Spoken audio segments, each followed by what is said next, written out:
Merci. Donc, nous allons passer à la première table ronde. Donc, je vais demander à Denis Gutleben de venir me rejoindre sur scène, puisque c'est lui qui va modérer. Je ne vais pas dire animer, parce qu'elle sera suffisamment animée spontanément. Alors, il y a un orateur qui est malheureusement, voilà, c'est écrit sur le slide, qui est malheureusement malade et qui ne pourra pas être là. C'est Philippe Bruyère, qui devait parler d'éolien. Donc j'appelle les autres orateurs. Donc Osman, est-ce qu'il est Osman Benchik, qui va parler le premier d'ailleurs. Marc Jedlichka, Christian de Gromard qui est déjà là, Frédéric Caille qui vient de nous rejoindre. Voilà, mais Denis, je te laisse. Je te laisse la parole. Merci. Alors bonjour à toutes et à tous, je m'appelle Denis Gutleben, je suis directeur délégué du Comité pour l'Histoire du CNRS et rédacteur en chef de la revue Histoire de la Recherche Contemporaine. Et à ce titre d'historien des sciences, je me réjouis beaucoup d'animer cette session historique. Alors il est vrai que... Plus près ? Alors, je vais carrément l'enlever, ça va être plus simple. Hop. Voilà, alors... Il est vrai que lorsqu'on parle d'énergie solaire, nos regards se tournent naturellement vers le présent et vers l'avenir, ce qui en soi est non seulement une bonne chose, mais c'est bien sûr, en plus, vu la situation d'urgence climatique à laquelle nous sommes confrontés, un impératif, on va dire, irrésistible. Mais cette énergie ou ces énergies-là n'ont d'avenir que parce qu'elles ont déjà un long et riche passé, un terreau sur lequel elles vont pouvoir et devoir continuer de prospérer. On va dire un socle marqué au fil des décennies par la mobilisation d'une foule d'acteurs nationaux et internationaux, publics et privés, scientifiques, économiques, associatifs, etc., marqué aussi par des avancées dans chacun de ces registres, et puis aussi par des périodes d'enthousiasme, mais aussi par des moments de doute, des écueils, des éclipses qu'il ne faut pas glisser sous le tapis, je pense, car ils se révèlent souvent tout aussi instructifs que les grandes réussites. Alors à ce titre, l'histoire du solaire au sein de l'établissement pour lequel j'ai le bonheur de travailler, qui paye mon salaire, donc je le cite, le CNRS, est assez représentative. Elle débute dès la Libération autour de quelques pionniers, à l'image du physicien Félix Trombe, qui vont s'apercevoir que leurs travaux, souvent très théoriques, peuvent avoir des retombées extrêmement concrètes et quotidiennes, et vont donc s'employer à les explorer, à les développer en s'appuyant sur de nouveaux grands instruments, comme le grand et célèbre four solaire d'Odedio à partir des années 60, ou en élaborant des projets à très grande échelle, mobilisant des acteurs non seulement scientifiques, mais aussi industriels, politiques, associatifs, sociaux. Et je pense par exemple au PIRDES, le programme interdisciplinaire de recherche pour le développement de l'énergie solaire que le CNRS a lancé en 1975 dans la foulée du premier choc pétrolier. Alors avec les intervenants de cette première session, nous allons ainsi retourner vers les racines de cette histoire, des racines proches, peut-être aussi un certain nombre de racines lointaines, avant de découvrir pendant le reste de la journée les branches et les fruits de plus en plus nombreux qu'elles portent aujourd'hui. Alors de ces intervenants, n'attendez évidemment pas des exposés exhaustifs, car ils sont nombreux, le temps nous est compté, nous avons convenu que chacun évoquera en quelques mots le rôle qu'il a joué, acteur, témoin, historien, parfois les trois à la fois, avant d'exposer quelques idées fortes que nous pourrons discuter au cours de l'échange qui suivra, et que vous pourrez aussi creuser bien au-delà en consultant leurs travaux respectifs. Et puisque nous célébrons le 50e anniversaire du congrès de l'UNESCO, le soleil au service de l'homme, et des hommes, il y en a beaucoup à cette tribune. C'est avec l'UNESCO que nous allons débuter, en l'occurrence avec Osman Benchik, qui a occupé au sein de cette organisation d'importantes responsabilités à la tête de programmes dédiés aux énergies renouvelables. Alors Osman, sans plus attendre, c'est à toi. Je ne sais pas si tu veux monter à la tribune ou rester à ta place, mais tu es libre de le faire. Peu importe, je vais peut-être rester assis.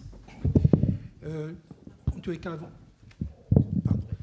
bonjour tout le monde, donc je suis Osman Benchik et j'ai eu à occuper dans une de mes vies, donc le poste de responsable des énergies renouvelables à l'UNESCO. J'étais auparavant donc un peu dans le secteur académique, etc., universitaire. Tu l'as eu? Ok, donc je vais me mettre debout à ce moment. Mais je crois que ça ira plus vite. Je crois que ça ira plus vite si tout simplement je parlais. En tous les cas, ce que je vais essayer de faire, je vais essayer d'être bref dans ma présentation, compte tenu du temps qu'on a. Mais j'ai essayé donc, par souci un petit peu de passer l'information, de présenter de faire une présentation qui est un peu plus détaillée avec un certain nombre de chiffres, etc. Et que vous aurez soit dans les actes, soit tout simplement à la demande. Je vais peut-être même pas toucher ma présentation. Alors je vais commencer par pourquoi l'UNESCO? Déjà, donc, quand on regarde, le grand S de l'UNESCO signifie les sciences. Généralement, on associe l'UNESCO uniquement au secteur de la culture, et ce n'est pas le cas. Il y a un grand secteur des sciences, et on sait très très bien donc, que tout ce qui est technologique, etc., est lié à la science de manière globale et générale. Alors, l'UNESCO, juste après sa création, dans les années 45, etc., était intéressé par les énergies renouvelables, et un des grands programmes de l'UNESCO à l'époque, juste après sa création, ça a été les énergies renouvelables, et on avait appelé ce programme zone aride. Donc, et quand on parle de zone aride et de développement des zones arides, forcément, ça nous vient à l'esprit la problématique de l'énergie, qui est un vecteur indispensable pour le développement. Et c'est dans ce cadre-là que l'UNESCO avait initié un premier congrès. C'était en 1952, donc un premier congrès mondial qui s'est tenu à New Delhi sur les énergies renouvelables. C'était vraiment une nouveauté, c'était quelque chose d'exotique. Et pour compléter un petit peu, donc, parce qu'on utilise beaucoup le terme « le soleil au service de l'humanité », et c'est vrai qu'il y a eu ce débat énergie renouvelable, solaire, etc., il faut toujours se replacer dans le contexte. Quand on revient aux années 50, les énergies renouvelables, je ne sais pas si quelqu'un connaissait ou savait ce que ça veut dire. Mais par contre, dès que vous employez le mot soleil et solaire, ça parle aux gens. C'est depuis l'Égypte antique, etc. Donc les dieux étaient représentés par le soleil, etc. Donc le terme parlait aux gens. Et on savait que le solaire était source d'énergie. Et à ce moment-là, le programme avait recommandé, c'était une très très grande conférence donc de New Delhi, elle avait recommandé l'organisation d'une conférence internationale, ici au siège de l'UNESCO, en 1973, sur la thématique énergie renouvelable. Alors si au début, le congrès à Delhi était beaucoup plus sur l'éolien et le solaire, celui de 1973, et je ne m'attarderai pas là-dessus puisque Wolfgang en avait parlé, puis d'autres en parleront, était, lui, beaucoup plus général. Il y a eu plus de 1000 participants, je crois plus de 60 pays qui étaient présents. C'était un événement dont tout le monde avait parlé à l'époque. Et ça a ouvert, puisque c'était une agence des Nations Unies qui avait son impact, ça a ouvert la voie, je dirais, à l'époque, donc, à cette question des énergies renouvelables, même si ce n'était pas un sujet qui était prioritaire. Plus tard, en 1993, c'est-à-dire 20 ans après, on a eu une réunion d'experts donc de très haut niveau, et c'est à ce moment-là que moi, je commençais un petit peu à être impliqué dans ce processus. Et cette réunion d'experts, on avait pratiquement tous les pays du monde qui étaient représentés. Elle avait suggéré donc de mettre en place, parce qu'on peut très bien parler, nous, communauté des énergies renouvelables, entre nous, c'est très bien, mais ça ne va pas très loin. Mais on avait, enfin, cette réunion d'experts avait pour but déjà d'identifier quels étaient les problèmes, quel était le potentiel, quels étaient, je dirais, les ressources budgétaires nécessaires pour un développement efficace des énergies renouvelables, et entre autres, et c'était ça, la question, à mon avis, qui a fait le déclic au niveau international, c'est-à-dire qu'on n'était pas écouté. Entre scientifiques, on s'entend très très bien, etc. Mais au niveau des décisions, rien ne se passait. Pourquoi? Parce que généralement, les politiques, et c'est les politiques qui font les décisions, n'étaient pas, soit ils étaient incultes de ce côté-là, ils ne connaissaient pas, ils ne savaient pas trop de quoi il s'agissait, soit ils n'avaient pas l'information. Et donc l'idée, au niveau de cette réunion d'experts de haut niveau, en plus d'avoir un certain nombre de documents de base sur les différentes thématiques des énergies renouvelables, y compris les aspects économiques, c'était d'organiser un sommet politique, un sommet des chefs d'État et de gouvernement sur la thématique énergie solaire. Et on l'a fait. C'était en 1996. C'était pas facile, je vous assure que c'était pas facile, mais on l'a fait. En 1996, donc, on a réuni, enfin, il y a eu un sommet des chefs d'État et de gouvernement, je ne me rappelle plus le chiffre du nombre de chefs d'État, mais il était impressionnant. Mais en tout cas, tous les gouvernements étaient représentés. Et il a été soumis à cette réunion de chefs d'État le fameux programme qui avait été préparé. Et de là, tout est parti. C'est-à-dire que les politiques ont commencé à comprendre un petit peu les enjeux, l'impact et l'utilité, en plus de la nécessité de réfléchir dans une autre forme et avoir traité sérieusement la problématique des énergies renouvelables. Et pourquoi c'était devenu un petit peu plus sérieux? Parce que juste après, ces mêmes États et gouvernements ont pris la chose et ils l'ont soumise au secrétariat des Nations Unies. Et donc, il y a eu des résolutions binding, des résolutions qui étaient engageantes, qui demandaient aux États de mettre en place un certain nombre de choses sur la thématique du programme solaire mondial, c'est-à-dire un programme qui soit lié à l'énergie solaire. Et par la suite, donc, il y a eu différentes résolutions, les unes sur les autres, etc. Et je crois qu'à partir de ce moment-là, politiquement, les énergies renouvelables ont été prises en compte. Alors, en 1997, on a initié un programme qui devait accompagner les décisions. Et ce programme, on l'avait appelé Programme solaire mondial, avec toujours l'état d'esprit que solaire signifiait toutes les formes d'énergie renouvelable pendant une décennie. Voilà, donc il y avait entre autres, et je m'arrêterai peut-être à ça, un programme qui était pour moi personnellement un programme qui était intéressant parce que tout ce qui est recherche scientifique, éducation et formation était aussi négligé dans les décisions politiques et on a mis en place un programme qui était lié à l'éducation et à la formation. Et enfin, une de mes grandes satisfactions, c'est qu'on est arrivé quand même en 2015 à avoir la thématique énergie comme un des termes des objectifs enfin, de l'agenda 2030, les fameux SDG. L'énergie n'était pas considérée, il y avait l'eau, il y avait d'autres choses, la santé, l'éducation, etc., pas l'énergie. On l'a eu, et là, ça a été pour moi la fin d'un rêve, et je suis revenu à la réalité de tous les jours. Je vous remercie. Merci beaucoup. Merci beaucoup. Alors, Haussmann vient d'insister sur la nécessaire mobilisation de tous les acteurs, politiques, scientifiques, économiques, associatifs.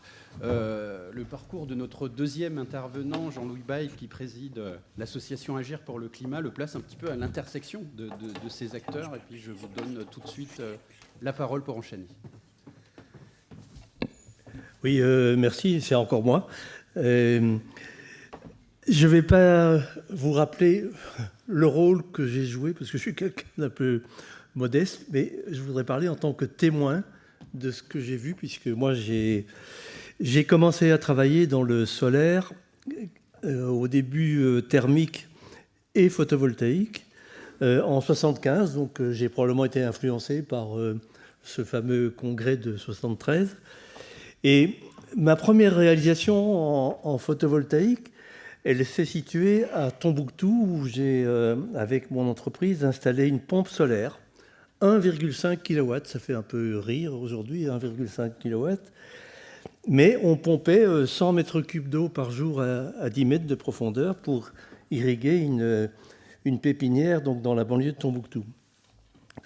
Le prix du photovoltaïque était à ce moment-là de $20 par watt-crête, ce qui est déjà beaucoup moins que les $100 dont je parlais tout à l'heure. Et le type de marché pour le photovoltaïque à l'époque, c'était tout ce qui était non raccordé au réseau. Les relais de télécom, les phares et balises, le pompage solaire, les Solar Home Systems, l'alimentation de dispensaires en brousse. Et donc, pendant plusieurs années, voire une décennie, l'industrie du photovoltaïque a vécu sur ce type de marché. Et puis, il y a eu la révolution, donc dans le courant des années 90, avec le début, dans les pays industrialisés, de la connexion au réseau, dans des pays comme la Suisse, le Japon, et puis surtout l'Allemagne, comme ça a été évoqué tout à l'heure par Wolfgang Pals, avec un premier programme de 1000 toits solaires, à 3 kW le toit, ça fait aussi un peu rire, parce que ça fait 3 mégawatts. Mais c'est ensuite devenu 100 000 toits solaires. Là, c'était déjà quelque chose de plus massif.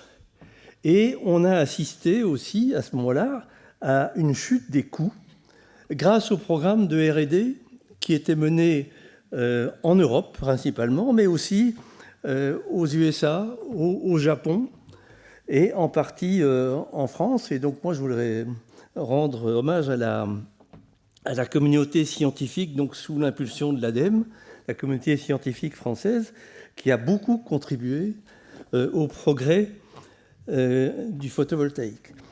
Et l'autre phénomène qui s'est produit à la fin des années 90, plutôt au début des années 2000, c'est l'investissement massif des industriels chinois dans le secteur du photovoltaïque, qui a été aussi évoqué par Wolfgang tout à l'heure. Et donc on a eu une évolution à gauche, le type de marché qu'on avait au début des années 80, les sites non raccordés au réseau, et on est allé vers des grandes installations connectées au réseau. Et vous voyez que la première installation que j'ai réalisée donc à Tombouctou, c'était avec ce fameux module photovoltaïque que les spécialistes du photovoltaïque connaissent bien, que c'était le BPX 47A de 10,9 watts crête, qui était fabriqué par une entreprise située à Caen, Radiotechnique Compélec, filiale de Philips, et qui est devenu ensuite Photowatt et qui est allé s'installer à Bourgoin-Jallieu. Donc, 11 watts crête par module. Maintenant, on fait des modules de plus de 500 watts crête, et ce qui permet de faire ces grandes centrales. L'éolien n'a pas connu une évolution aussi spectaculaire que le photovoltaïque, mais néanmoins impressionnante, avec un pays initiateur qui était le Danemark, et avec des machines qui faisaient quelques dizaines de kilowatts au début. On était aux environs de 500 kilowatts par machine en 91, et maintenant, les machines qu'on installe en terrestre sont de 5 à 6 mégawatts dans les pays qui autorisent les hauteurs de machines correspondant à ces puissances. Dans l'éolien, le terrestre s'est adjoint un autre secteur qui est l'offshore. On a commencé par l'offshore posé, où donc les mâts reposent sur le sous-sol marin. Les premières installations, encore une fois danoises, dans la baie de Copenhague, avec des machines de 2 mégawatts, qui étaient déjà pour 89 des puissances importantes. Et maintenant, les installations nouvelles se font avec des machines qui sont entre 12 et 14 mégawatts. Et ces progrès ont été permis donc par les innovations technologiques, notamment les matériaux pour les pales. On fait maintenant des pales de plus de 100 mètres de long. Et aussi pour l'éolien en mer, les alternateurs à aimant permanent qui éliminent le multiplicateur et qui donc diminuent le poids en haut des mâts. Et ça, c'est la clé pour aller sur des machines de plus en plus puissantes. Il faut souligner le soutien, et malheureusement Wolfgang n'est plus là pour l'écouter, mais le soutien de la Commission européenne à la R&D, donc qui a permis ces progrès technologiques. Et maintenant, on voit apparaître de l'éolien flottant qui va un peu libérer l'éolien de la contrainte de la profondeur des eaux.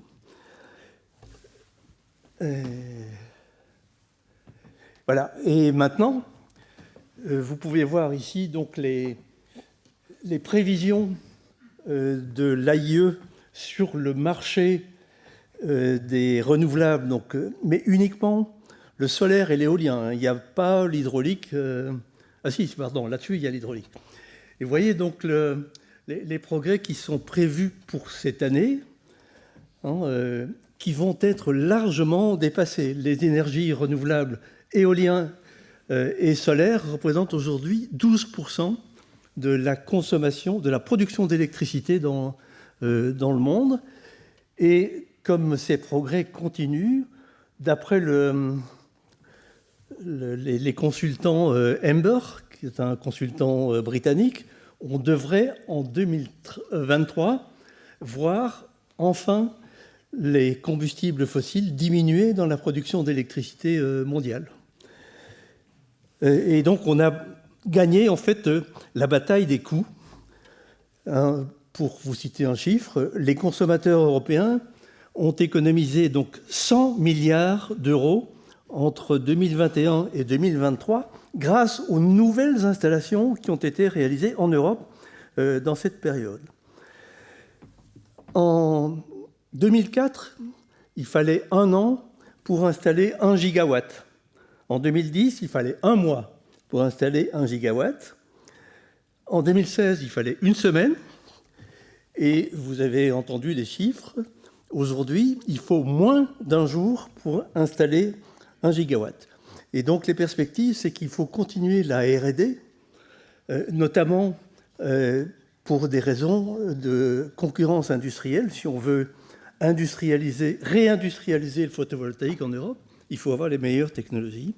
Et puis ensuite, il faut continuer le travail sur l'intégration dans les systèmes électriques qui va devenir de plus en plus difficile au fur et à mesure du progrès donc des renouvelables dans le secteur électrique.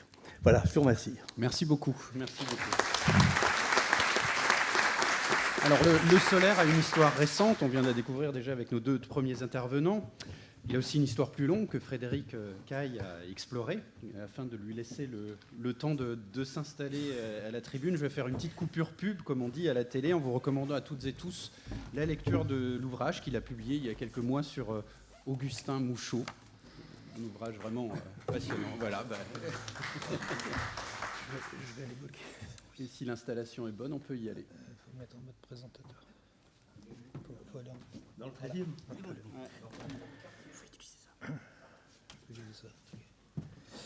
Bien, bonjour, je suis Frédéric Caille, donc enseignant-chercheur en sciences politiques, et ça fait un peu plus de 10 ans que je travaille sur l'histoire de l'énergie solaire. Mon objectif est de faire émerger une histoire intellectuelle et humaine encore trop méconnue, une histoire de femmes et d'hommes, de recherche, d'installations pionnières, de projets pour un développement de sociétés humaines respectueuses de la planète grâce à l'énergie infinie et gratuite du rayonnement solaire. Cette histoire permet en effet de comprendre et de faire comprendre à un large public que le développement de l'énergie solaire et des énergies renouvelables en général ne relève pas seulement d'avancées techniques ou technologiques, mais aussi et d'abord de choix sociaux, politiques, culturels. Car nous sommes citoyens et sujets des carburants fossiles jusqu'au bout des ongles, que nous le sachions ou non, comme l'ont écrit Dominique Boyer et Imre Zeizman, en posant les bases du courant de recherche des Energy Humanities, ou humanité énergétique. C'est-à-dire que nous appartenons à un monde et à une civilisation moderne totalement construits et irrigués jusqu'en leur cœur par les énergies fossiles et par la folle dissipation énergétique qui les caractérise. Travailler sur l'histoire de l'énergie solaire, c'est donc un moyen de contribuer à déconstruire mentalement, intellectuellement, et dans les imaginaires aussi, cette pétro- et carbo-civilisation dont nous savons tous qu'il est désormais urgent de sortir.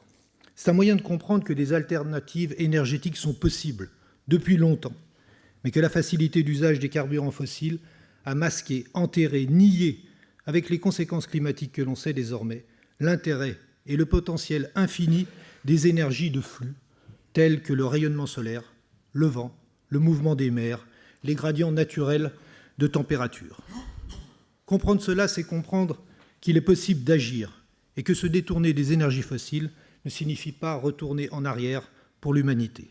C'est comprendre aussi que c'est dans la société civile, dans l'enseignement, dans l'art, dans l'imaginaire, autant que dans l'innovation technologique, que doivent naître les forces qui aideront à cette bifurcation. Le congrès de l'UNESCO de 1973 qui nous rassemble est à cet égard exemplaire, car c'est indiscutablement le premier grand moment de prise de conscience, de preuves scientifiques et pratiques au niveau mondial de ces potentialités. Si vous regardez les communications au Congrès, qui sont librement accessibles sur le site de l'UNESCO, vous serez étonné de constater combien nos questionnements les plus actuels y sont déjà présents et envisagés.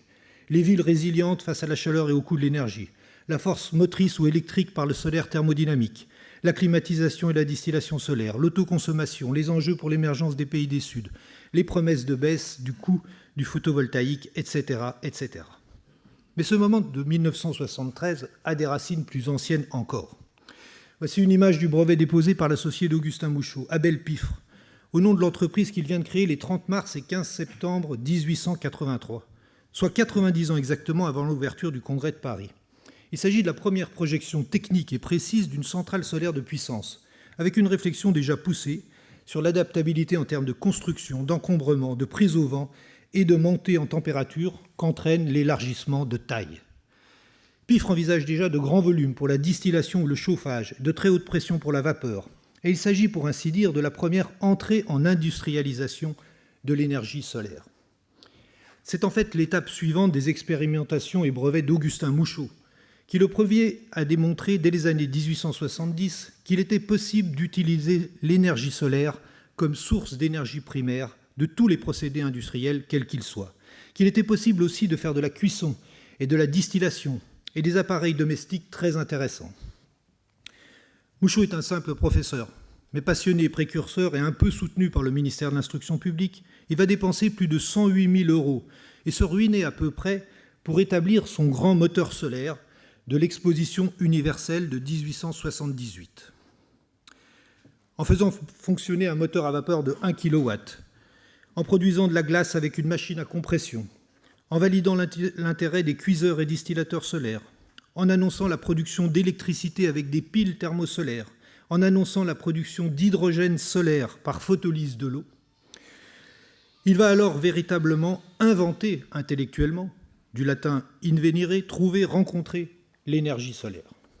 Son travail a un retentissement international et on le compare avantageusement au téléphone et au phonographe, le transport de la voix et l'enregistrement du son, les deux autres grandes innovations de l'exposition 1878 qui ont révolutionné nos manières d'être et nos modes de vie.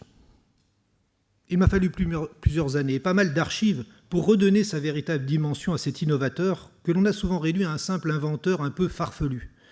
Et je remercie Daniel Linco d'avoir bien voulu souligner dans sa préface combien Augustin Mouchot a inspiré de continuateurs au siècle suivant, en dépit d'un rapport officiel d'évaluation très partial sur ces appareils. Un rapport qui annonce, écrit à juste titre Daniel Linco, l'acharnement antisolaire et les arguments actuels des détracteurs de cette énergie propre et libre. En 1973, beaucoup des participants au Congrès connaissent Augustin Mouchot. Et un grand nombre, notamment avec les difficultés de développement des pays du Sud, rêvent sans doute de réparer, 100 ans plus tard, l'oubli de son travail, notamment pour les zones les plus ensoleillées de la planète.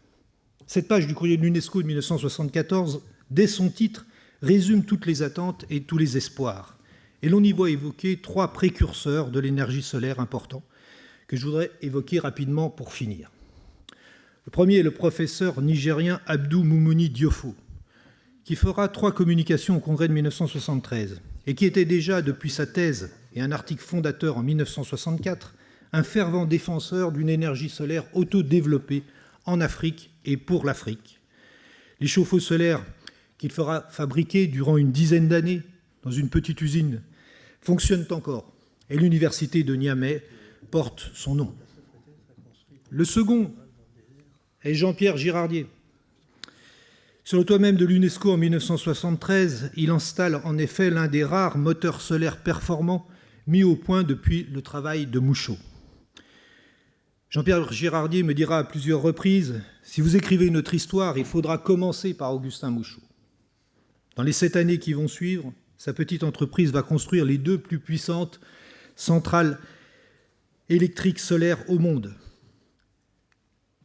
Être acquise par le commissariat à l'énergie atomique, puis disparaître de l'histoire, en même temps que les espoirs d'un développement industriel du solaire que portaient les participants du Congrès de 1973. À 100 ans, presque jour pour jour, c'est donc répété à une échelle mondiale cette fois-ci l'histoire de Mouchot et de Piffre.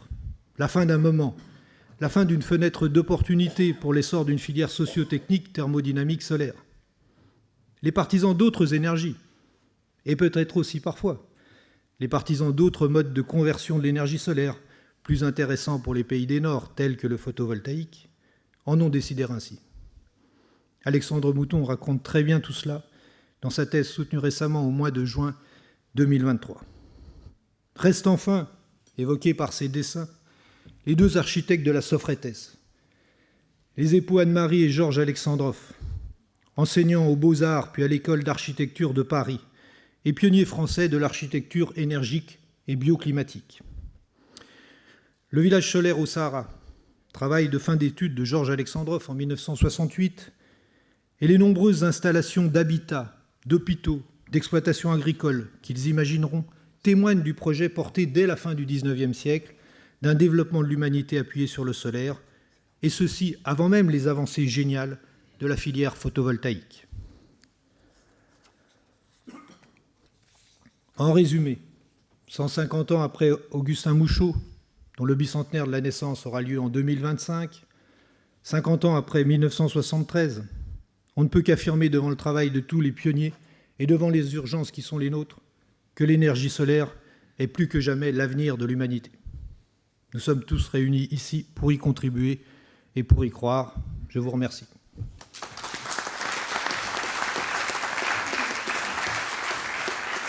Alors l'histoire du solaire, on le voit, est une histoire d'engagement d'hier à aujourd'hui, comme on le constate avec les personnalités que vient de citer Frédéric.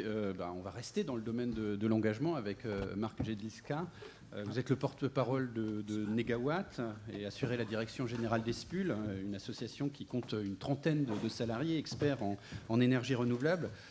J'en dis pas plus, je vous laisse peut-être tout de suite la parole pour rester sur le rythme qu'on s'est imposé.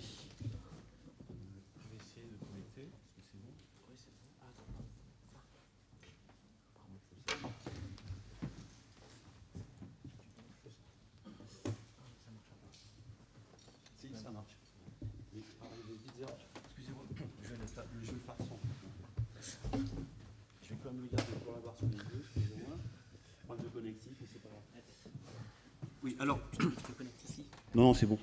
Alors d'abord, je voudrais remercier Daniel Linco pour ce colloque parce que c'est mon anniversaire.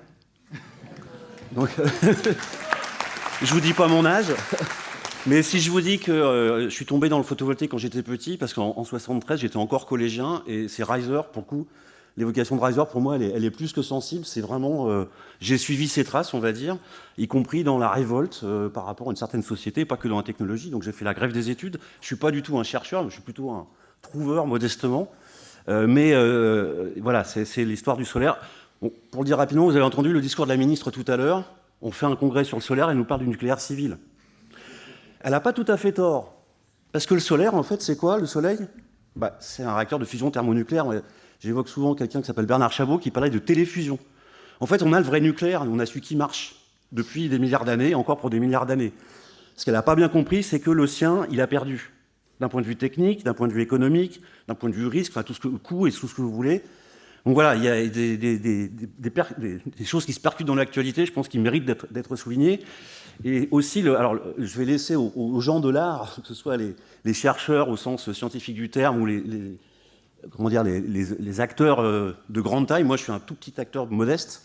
Par contre, il y a deux choses qui sont vraiment essentielles dans l'avancée. Alors, je parle que du photovoltaïque, désolé. C'est pas du solaire thermique, j'en ai chez moi depuis très longtemps, j'ai aucun problème avec. Mais c'est vrai qu'à l'échelle mondiale, c'est quand même le solaire photovoltaïque et l'éolien aussi qui vont, du côté électrique évidemment, mais l'électricité va être un vecteur de plus en plus important. C'est à peu près, tout le monde est à peu près d'accord là-dessus. Dans Negawatt, on l'a aussi. En tout cas, au-delà des aspects scientifiques, des aspects techniques, il y a quand même deux éléments qui ont permis qu'on parle aujourd'hui de cette révolution qui va nous ramener en fait aux sources de l'humanité. On vient tous du soleil, y compris d'ailleurs le pétrole, le gaz, le charbon sont aussi une forme de stockage. La biomasse, c'est aussi la photosynthèse, donc c'est le moteur de l'humanité au sens le plus large du terme, et j'ai envie de dire de la Terre, de la vie sur Terre.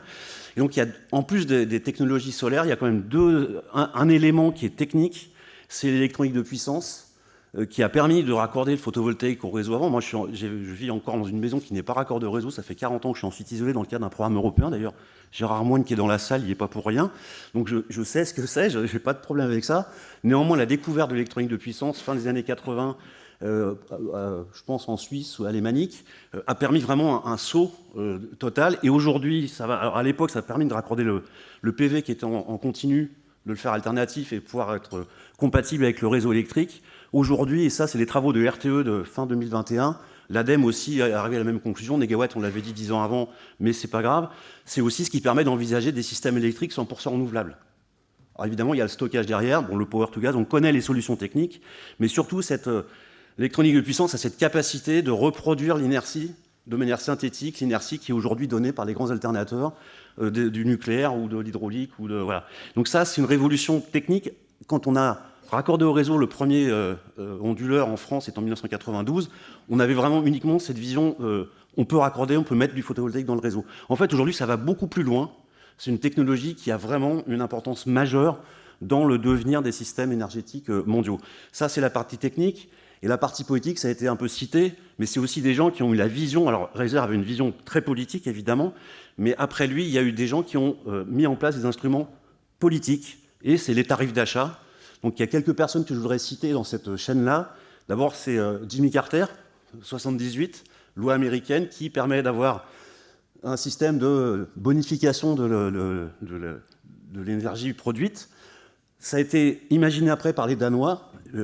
Preben Megaard, c'est dit probablement rien à personne, mais c'est un Danois qui a eu cette idée à la fin des années 80 de faire ça pour l'éolien au Danemark. Son ami, qui s'appelait Hermann Scher, a piqué son idée, et comme il était, lui, homme politique en Allemagne, puisqu'il était rapporteur de l'énergie au Bundestag, c'est lui qui a créé la loi EEG allemande, qui a permis le décollage de l'éolien du PV grâce au tarif d'achat.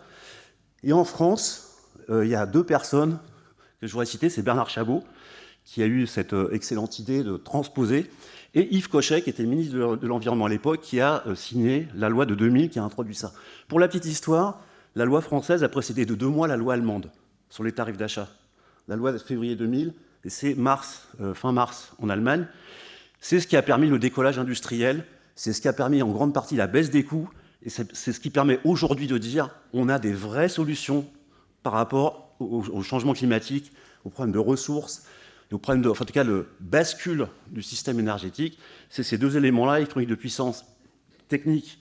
Bon, évidemment, le solaire était au rendez-vous d'un point de vue, je ne parle pas de ça, je parle de ce qui l'a accompagné, et la vision politique, et cette stratégie de tarif d'achat qui, en 20 ans, et c'est absolument incroyable, je pense que dans cette salle, dans la nuit des temps, les étudiants regarderont encore cette fulgurante progression de l'énergie solaire et éolien, grâce à un seul instrument qui a permis cette massification, cette baisse des coûts, et que maintenant, aujourd'hui, on peut en parler sérieusement à Dubaï ou ailleurs. Ça fait partie des solutions, ce n'est pas les seules, évidemment. Casquette mégawatt, il faut d'abord baisser nos consommations, sobriété et efficacité, c'est évident.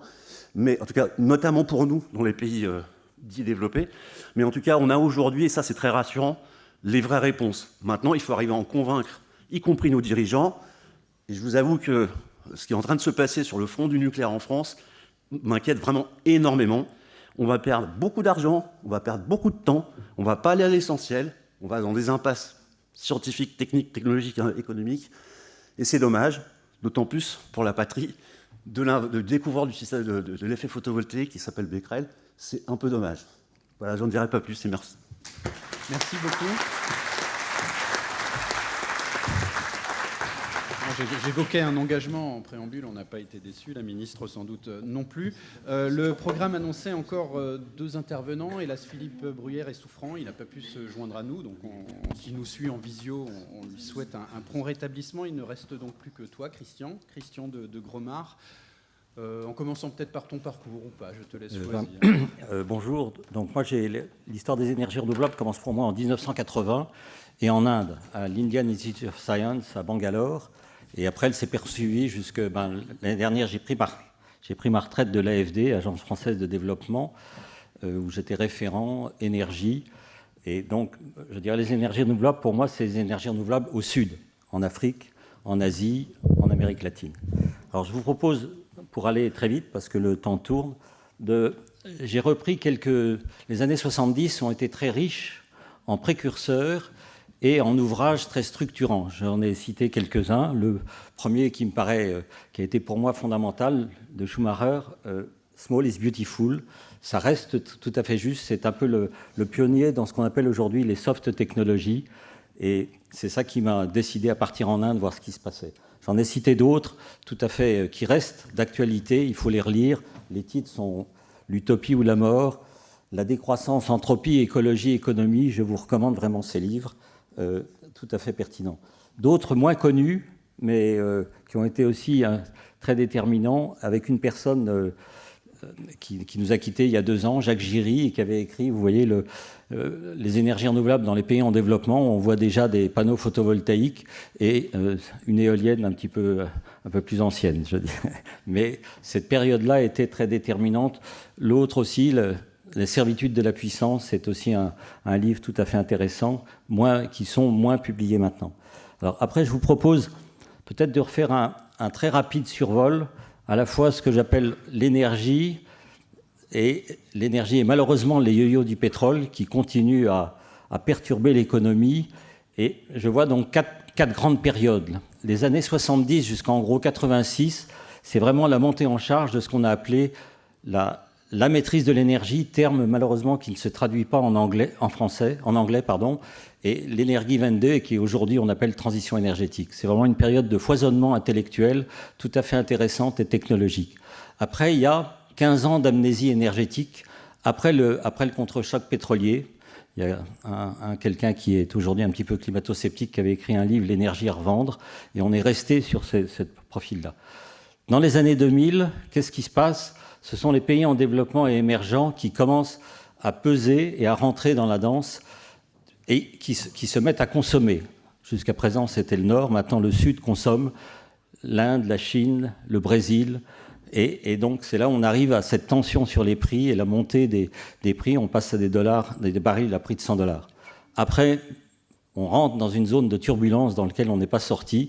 Turbulence liée au gaz et au pétrole de schiste, maintenant aux guerres, qui font que le pétrole...